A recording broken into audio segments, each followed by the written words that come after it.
How to redeem gift card on Amazon. Hi guys, welcome to our channel. Let's begin. In this video, I will guide you how you can redeem your gift card on Amazon. First of all, open up any web browser and head over to amazon.com.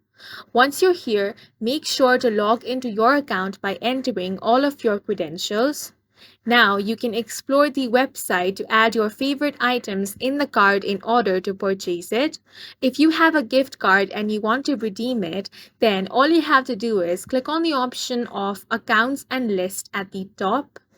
Once you click on it, here you have different options such as your orders, login and security, Prime, your addresses, your business account, and gift card. You want to click on the gift card option. From here, you can check your gift card balance. If you have a gift card, you can redeem it by clicking on the Redeem a Gift Card option. Here, you will have to enter the claim code. If you do not know where to find the claim code, then if you have a physical card, the claim code can be found under a peel off or scratch off label on the back of the card. You may need to remove the card from external packaging in order to see this label.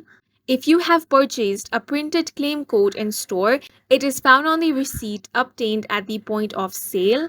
Go ahead and enter the 14 or 15 characters long gift card. Then click on the Apply to Balance option. Once applied to your Amazon account, the entire gift card amount will be added to your gift card balance. Your gift card balance, including Amazon Reload, does not expire and cannot be transferred to other accounts. And that's it for this video. If you found it helpful, please make sure to hit the like button and subscribe for more videos like this.